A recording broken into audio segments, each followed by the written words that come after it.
the name of the Father, and of the Son, and of the Holy Spirit. Amen. Good evening, and welcome to the Bible class.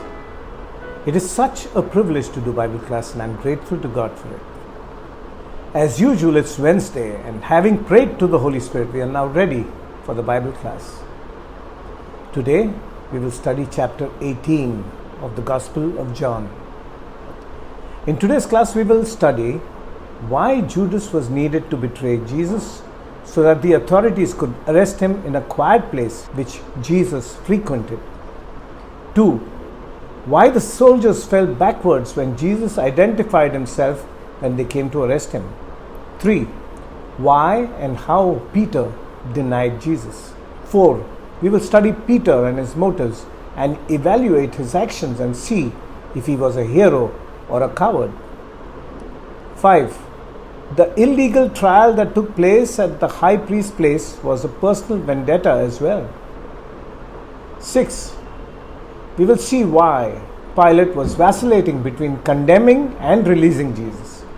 For that, we will go back 2000 years to understand his mind and study his interaction with Jesus. And last, 7. How Pilate made the illogical and naive decision to give the Jews a choice between freeing Jesus and Barabbas. Before we start, through the first 17 chapters, we have been looking at Jesus, feeling him, trying to fathom his teachings, and I've learned to know him better. Having looked at Jesus' ministry, we now come to the most difficult part of his life, his passion and death. It all begins from this chapter. So let's start reading. When he had finished praying, Jesus left with his disciples and crossed the Kidron Valley. On the other side there was a garden, and he and his disciples went into it. Now Judas, who betrayed him, knew the place, because Jesus had often met there with his disciples. So Judas came to the garden, guiding a detachment of soldiers and some officials from the chief priests and the Pharisees. They were carrying torches, lanterns, and weapons.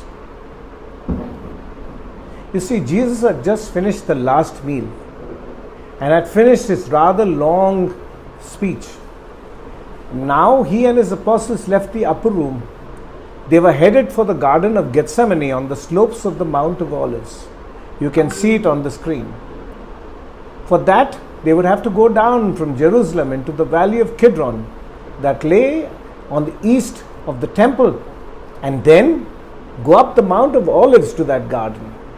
Jerusalem was situated on Mount Zion. The valley of Kidron separated Mount Zion from the Mount of Olives. There was no space in Jerusalem for private gardens, and use of manure was banned because it was considered unclean in the city. So the rich people owned private gardens on the Mount of Olives. One of these must have been Jesus' friend, and thus given access to his garden whenever Jesus was in Jerusalem. Jesus and his apostles would go there for peace and quiet and to pray. Now, the chief priests were too afraid to arrest Jesus in public in front of the Passover crowd. They did not want to risk a riot. They wanted to arrest him in a very private place. And Judas knew that Gethsemane was the ideal spot where they could arrest Jesus without any risk. That's why and how Judas betrayed Jesus. The detachment of soldiers who came along with officials from the chief priests and the Pharisees were Jewish civilians. They were employed as temple police by the temple authorities in order to execute the Sanhedrin's and the high priest's orders. They were quite unlike the Roman soldiers, who were well trained and disciplined to carry out the Roman governor's orders. Remember, the Passover always occurred during a full moon, where you would not need any flame torches to look around. Gethsemane was flooded with moonlight on that night. But they came carrying torches, lanterns, and weapons. Why? They came with torches even though they could see, because they expected that they would have to search for Jesus, who would be hiding among the bushes. They came armed with weapons. Why? They had heard about Jesus' power in performing great miracles against which they would be helpless. Then again, Jesus' own apostles could be armed, which in fact turned out to be true because Peter would use his sword. They expected Jesus to put up a fight and maybe even try to escape or maybe cower in fear when he saw their large contingent. But nothing of that sort happened. Instead, Jesus confronted them with a surprising openness. They must have thought that they would have to search among the trees and in the hillside nooks and crannies to find Jesus. So far from hiding, when they arrived, Jesus stepped out. "Who are you looking for?" he demanded. It was as if Jesus, all alone, unarmed and fearless, was the stronger authority confronting all those armed men. The man they thought they would have to search for as he skulked in the trees and the caves was standing before them courageously with glorious defiance. In Exodus chapter 3, verses 13 and 14, it is written, Moses said to God, "Suppose I go to the Israelites and say to them, 'The God of your fathers has sent me to you,' and then they ask me, 'What is his name?' Then what shall I tell them?" God said to Moses, "I am who I am." That is what you are to say to the Israelites. "I am has sent me to you." So that is how the Jews came to know God's name as I am. And when Jesus identified himself as I am, the Jewish soldiers' worst suspicions were kindled when they heard God's name. I am. From a confident Jesus. No wonder they all fell back. Let's read from verse 7 onwards. Again he asked them, "Who is it you want?" "Jesus of Nazareth," they said. Jesus answered, "I told you that I am he. If you are looking for me, then let these men go." This happened so that the words he had spoken would be fulfilled.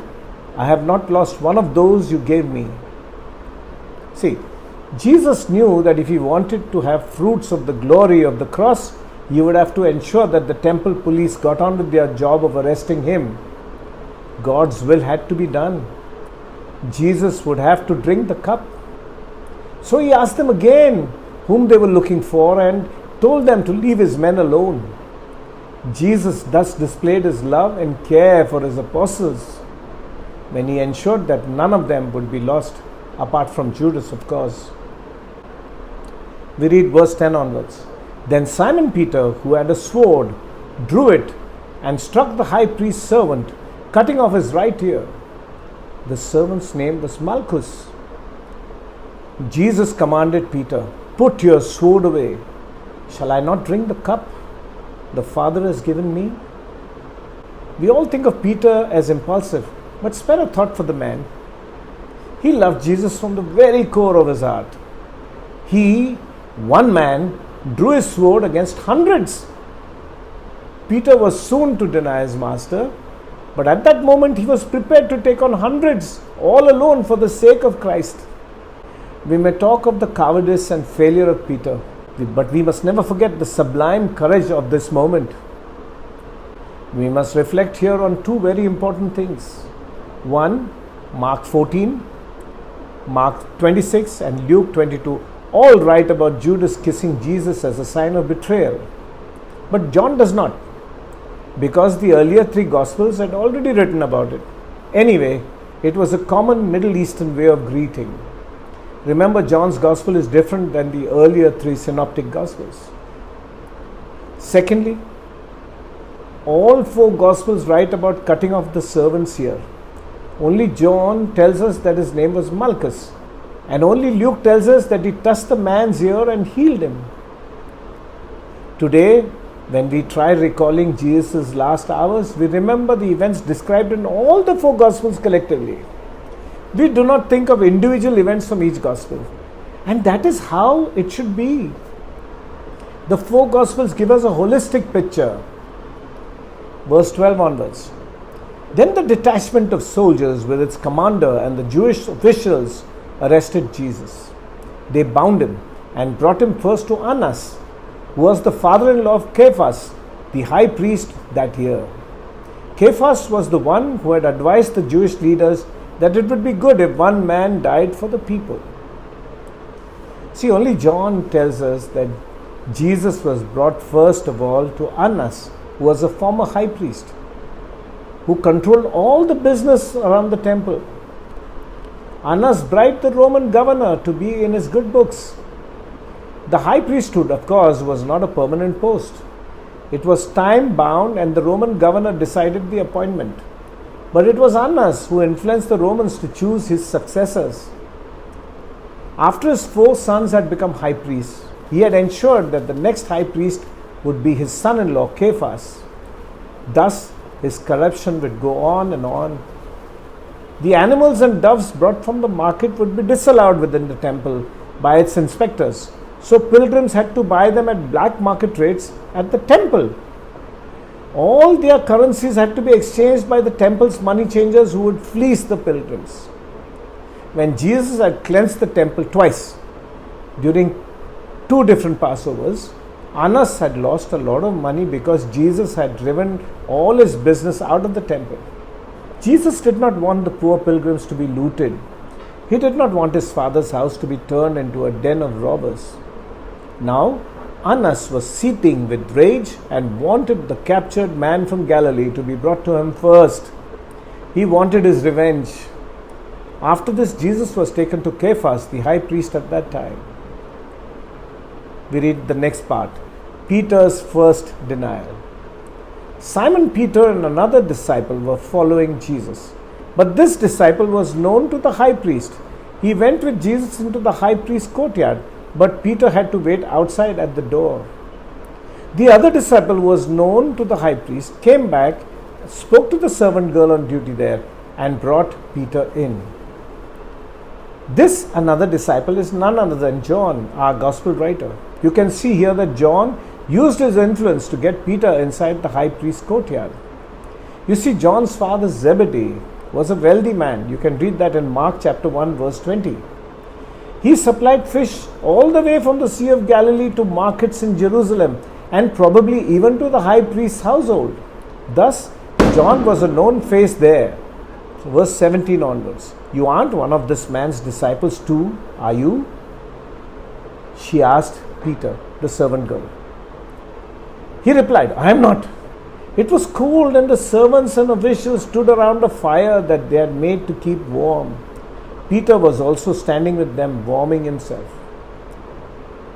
You see, Peter's first denial came when the servant girl who let him in recognized him. Here we must all accept the fact that we are all human and that we require God's grace to be kept away from being tested. We read the next part. The high priest questions Jesus. Verse 19 onwards. Meanwhile, the high priest questioned Jesus about his disciples and his teaching. I have spoken openly to the world, Jesus replied. I have always taught in the synagogues or at the temple, where all the Jews come together. I said nothing in secret. Why question me? Ask those who heard me. Surely they know what I said. When Jesus said this, one of the officials nearby slapped him in the face. Is this the way you answer the high priest? He demanded. If I said something wrong, Jesus replied, testify as to what is wrong. But if I spoke the truth, why did you strike me? Then Annas sent him bound to Caiaphas, the high priest. You see, the examination before the high priest was a mockery of justice. First of all, it was a travesty that the trial took place that night. It was an essential regulation of the Jewish law that a prisoner must be asked no questions which would incriminate him. Caiaphas violated the principle of Jewish justice when he questioned Jesus. It was precisely of this that Jesus reminded him. Jesus said, don't ask me questions. Ask those who heard me. Jesus was in effect saying, take your evidence about me properly and legally. Examine your witnesses, which you have every right to do. Stop examining me, which you have no right to do. When Jesus said that, one of the officers hit him with a slap across his face. He said in effect, are you trying to teach the high priest how to conduct a trial? Jesus' answer was, if I have said or taught anything illegal, witnesses should be called. I have only stated the law. Why hit me for that? You can see that the main intention of Annas and his henchmen was to humiliate Jesus. Jesus never had any hope of justice. The self-interest of Annas, Caiaphas and his colleagues had been undermined, and Jesus was condemned even before he was tried. When a man is engaged in an evil way, his only desire is to eliminate anyone who opposes him. If he cannot do it by fair means, he is compelled to resort to foul. Let's go to the next part. Peter's second and third denials. Meanwhile, Simon Peter was still standing there warming himself. So they asked him, you aren't one of his disciples too, are you? He denied it, saying, I am not. One of the high priest's servants, a relative of the man whose ear Peter had cut off, challenged him. Didn't I see you with him in the garden? Again Peter denied it, and at that moment a rooster began to crow. Now, think what Peter had done. Peter, who had professed to give up his life for Jesus, had failed that test as Jesus had predicted. But we must remember that all the other disciples except John, who knew the high priest, had forsaken Jesus and fled. He alone drew his sword against fearful odds in the garden. He alone followed out to see the end. The first thing to remember about Peter is not his failure, but the courage which kept him near to Jesus when everyone else had run away. His failure could have happened only to a man of superlative courage. True, he failed, but he failed in a situation that none of the other disciples even dared to face. He failed not because he was a coward, he failed because he was brave. We must remember how much Peter loved Jesus. The others had abandoned Jesus. Peter alone stood by him. He loved Jesus so much that he could not leave him. True, he failed, but he failed in circumstances which only a faithful lover of Jesus would ever have encountered. We must remember how Peter redeemed himself. Things could not have been easy for him. The story of his denial would soon get about, for people love a malicious tale. It may well be, as legend has it, that people imitated the crow of the cock when he passed. But Peter had the courage and the tenacity of purpose to redeem himself, to start from failure and to attain greatness. The essence of the matter was that it was the real Peter who protested his loyalty in that upper room. It was the real Peter who drew his lonely sword in the moonlight of the garden. It was the real Peter who followed Jesus because he could not allow his Lord to go alone. It was not the real Peter who cracked beneath the tension and denied his Lord. And that is what Jesus could see. A tremendous thing about Jesus is that beneath all our failures, he sees the real man. He understands. He loves us in spite of all what we do because he loves us, not for what we are, but what we can become. So, was Peter a hero or a coward? You decide. Peter was indeed human.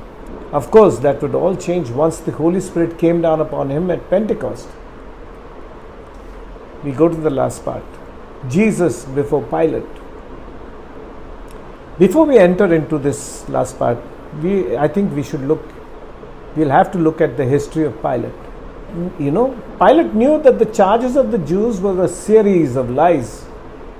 That he knew that Jesus was completely innocent, that he was deeply impressed with him, and that he did not wish to condemn him to death. And yet he did. Why? For that we will have to go back 2000 years into history so that we can go into the mind of Pilate. You see, after Herod the Great died in 4 BC, the Romans allowed his son Archelaus to succeed him in Judea. Archelaus was a tyrant, so the Jews requested the Roman emperor to remove him and to appoint a governor. Palestine was always a trouble spot. The Jews were a volatile people. Pilate took over as governor in AD 26 till AD 35. As a governor, Pilate was a failure because he started on the wrong foot. He seemed to begin with complete contempt and a complete lack of sympathy for the Jews. The governor had his powers, of course, but if he ever exceeded his duties, the people of his province had the power to report him to the emperor and have him removed.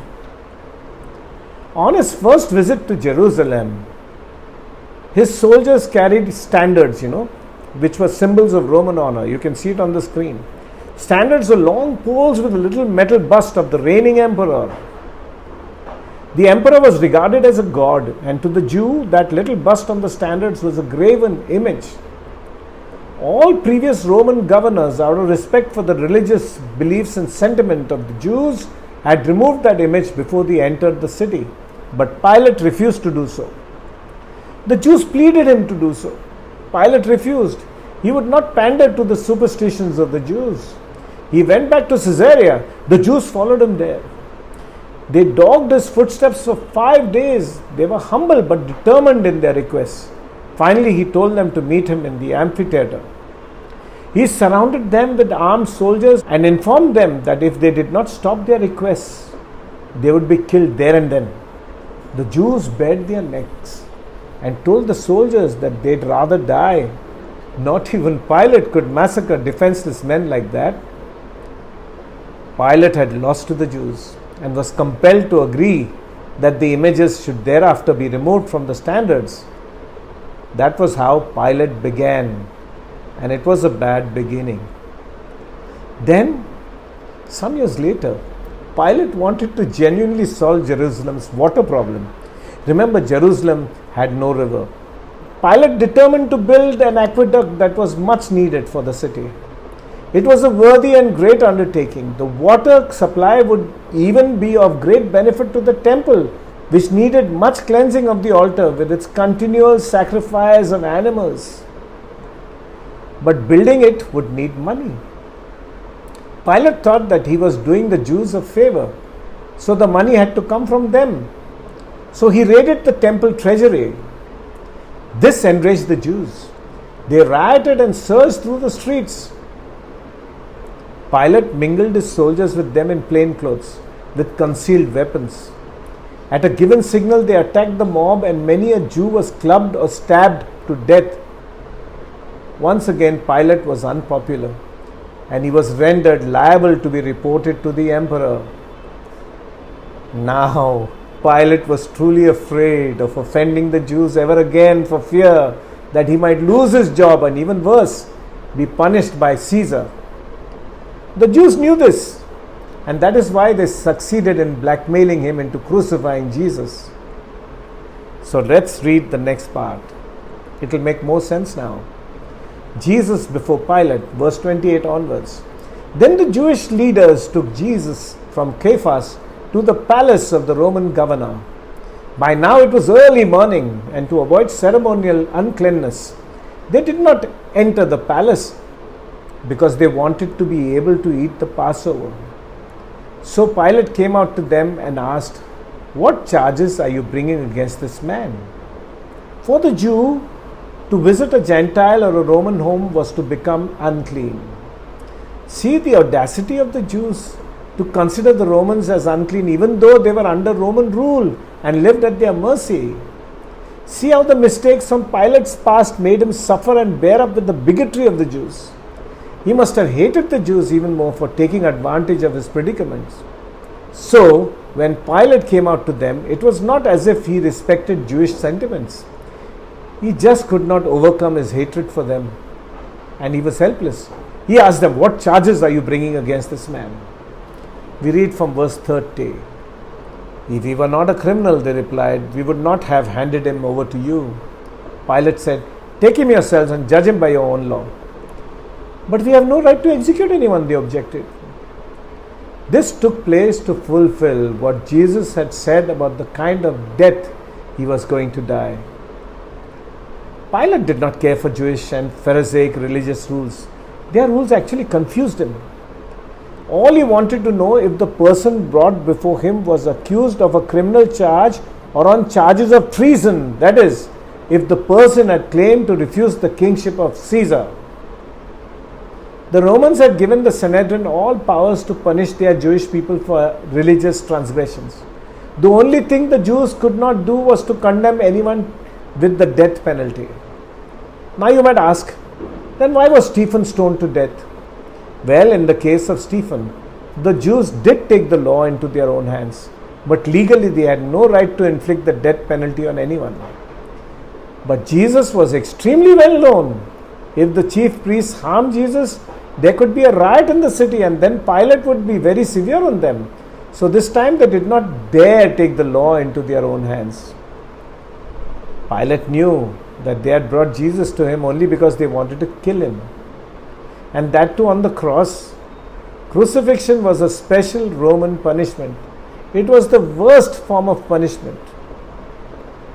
We know that the chief priests had tried Jesus for blasphemy. They also knew that Pilate would not entertain any charges of religious blasphemy. So they changed their accusation from blasphemy into criminal charges of treason. Providentially, Jesus had to die a Roman death because he had to be lifted up.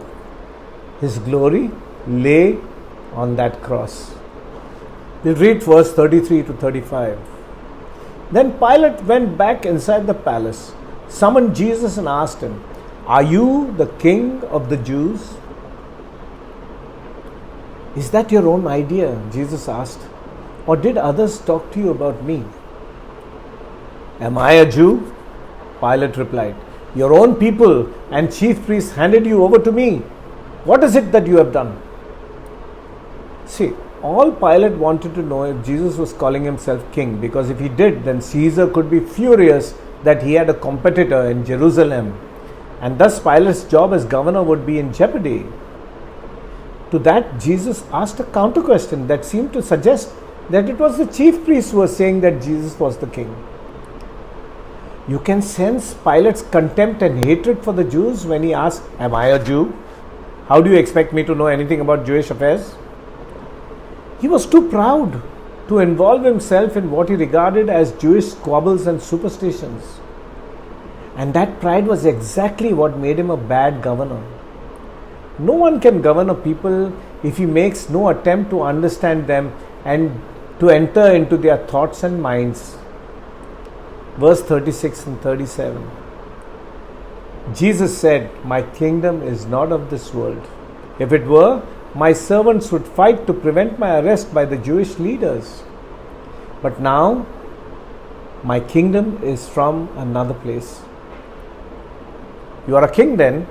said Pilate. When Jesus said that his kingdom is of another place, Pilate is relieved. But he is ambivalent.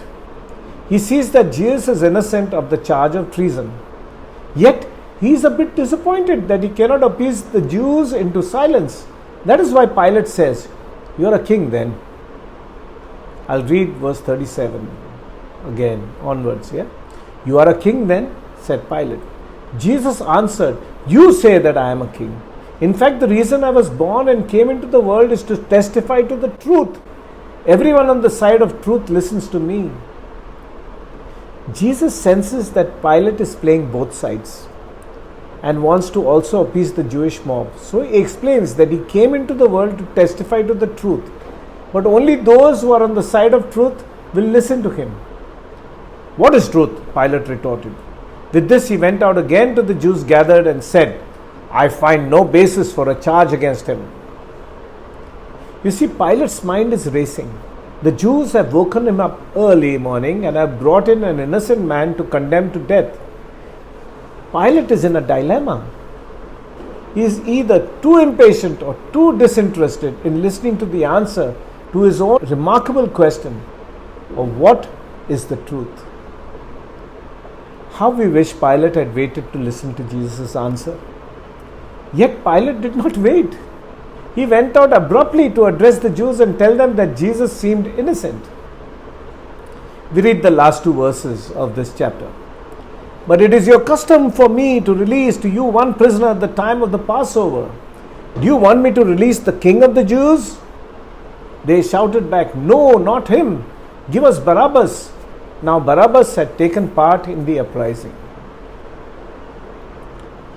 You see, then as a concession to make the Jews happy, Pilate resorts to the custom to free one prisoner during the Passover. He thinks of a man of violence, Barabbas, as someone whom the Jews will surely reject. But Pilate is a Roman and does not think like a Jew. The Jews like the fact that a zealot or a freedom fighter like Barabbas has been offered to them on a platter to be released. Naturally, they choose Barabbas. We have been brought to believe from a young age that Barabbas was a petty criminal, a sly thief, or burglar. He was not that. He was a freedom fighter. Pilate got his judgment all wrong. Incidentally, Bar means son and Abbas means father, like Abba. So Barabbas means son of the Father, and so is Jesus, the Son of the Father. All through this interaction between Pilate and Jesus, we can see the sheer majesty of Jesus. There is no sense that he is on trial. When a man faces him, it is not Jesus who is on trial, it is the man.